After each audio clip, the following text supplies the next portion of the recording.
Marhatin Soliha, tenaga kerja wanita, TKW, di Hong Kong termasuk beruntung. Ia mendapatkan majikan yang kaya raya. Tugasnya setiap hari menjaga anak sang majikannya. Bertahun-tahun ia lakoni pekerjaan itu dengan ikhlas. Sampai-sampai dia sangat dekat dengan anak majikannya yang mulai semakin aktif. Hal itu dia beberkan dalam sebuah video di kanal YouTube-nya Mbok Meme yang dilansir Bangkapost.com pada Sabtu, tanggal 17 September tahun 2022.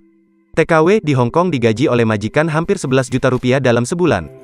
Padahal kerjanya cuma menjaga anak majikan di Hong Kong. Marhatin Soliha menceritakan gaji hingga fasilitas yang diberikan oleh majikannya. Gaji itu belum termasuk berbagai fasilitas mewah dan bonus-bonus yang diterima dari majikan. Marhatin berbagi pengalamannya menjadi seorang TKW di Hong Kong.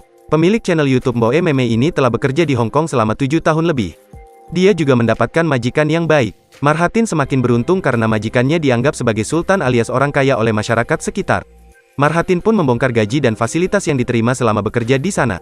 Marhatin mengatakan, saat ini, dia mengasuh anak orang kaya. Sang majikan ini dinilai orang yang berduit. Marhatin mengaku bekerja di majikan sultan itu tanpa mengikuti gaji pemerintah. Dari sang majikan, gaji pokoknya senilai 4.510 dolar Hong Kong alias 8 juta rupiah. Itu pun belum bersih alias masih menerima tunjangan lain. Melainkan mereka selalu memberikan tambahan gaji, beber TKW itu. Lalu, berapa gajinya? Gaji menjaga anak sultan ini sekitar 5.300 dolar Hong Kong atau 9,5 rupiah jutaan. Lagi-lagi uang itu masih belum termasuk lemburan.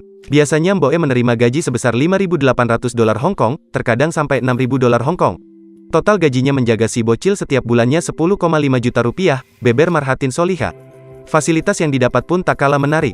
Saat majikannya jalan-jalan ke luar negeri, Marhatin sering diajak. Kemudian, ada juga fasilitas kamar ber-AC karena dia tidur bersama anak yang dijaganya. Makan dan minumnya pun sangat cukup atau lebih dari cukup. Ada juga fasilitas wifi dan smartphone dari majikannya. Ada juga bonus tahunan yang diterima oleh Marhatin. Insentif ini biasanya didapatkan setiap awal tahun atau setiap bulan Januari. Meme mengungkapkan bahwa gajinya ditambah sang majikan karena membuat video YouTube. Sang majikan menjadikan video YouTube Meme sebagai CCTV dalam mengawasi anak-anak. Dia menceritakan bahwa awalnya hanya pakai HP jadul karena untuk telepon ke Indonesia. Sebab hal itu sebagai janji Marhatin pada majikan yaitu kalau jagain anak bayi harus fokus.